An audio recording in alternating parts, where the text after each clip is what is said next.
On a rehaussé les quais pour rendre plus accessible l'accès au train. Ensuite, on a commencé à travailler sur le passage inférieur. Donc, on a fait le terrassement, le béton et puis on a ouvert successivement les phases du passage inférieur. Et puis, à la suite, on a construit les marquises, donc les 2 couverts qui sont sur chaque quai. Les phases délicates, c'est quand on a construit l'enceinte étanche pour pouvoir terrasser l'ouvrage d'art.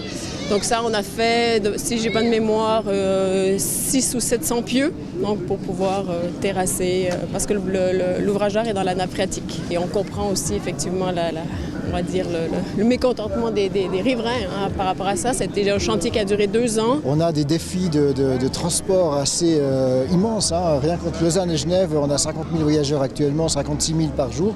Le défi à l'horizon 2030, c'est d'en avoir 100 000. Donc il faut les transporter, il faut des gares qui soient prêtes à le faire. La gare de Gland est terminée maintenant.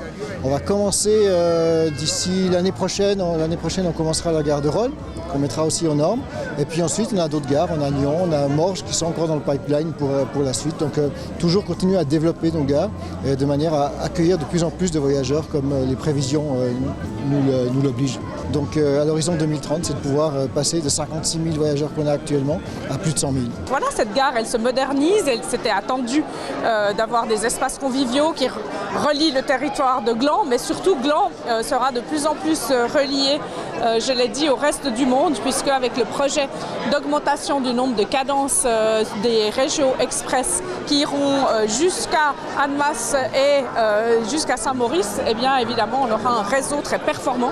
On espère même des régios express au quart d'heure, ce qui sera un véritable métro à ciel ouvert. C'est l'objectif en tout cas défendu par le canton de Vaud, ce serait d'être relié en direction de Berne une fois par heure, c'est important, et puis en direction de Genève aéroport aussi.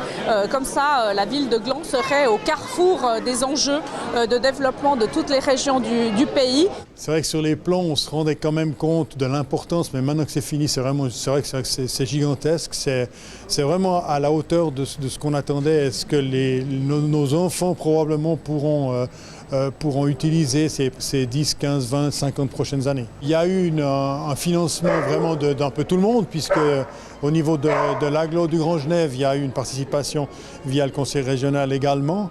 Donc il y a eu à peu près 4 200 000 à la charge de la commune. Là, on n'est qu'à la moitié du réaménagement de la gare de Gland, puisqu'il reste encore le quartier Gare Sud et toute la liaison avec le schéma directeur qui se trouve être le prolongement ouest de la ville. Donc il y a une grosse urbanisation qui va se faire. Ça, c'est pour 15-20 ans à peu près.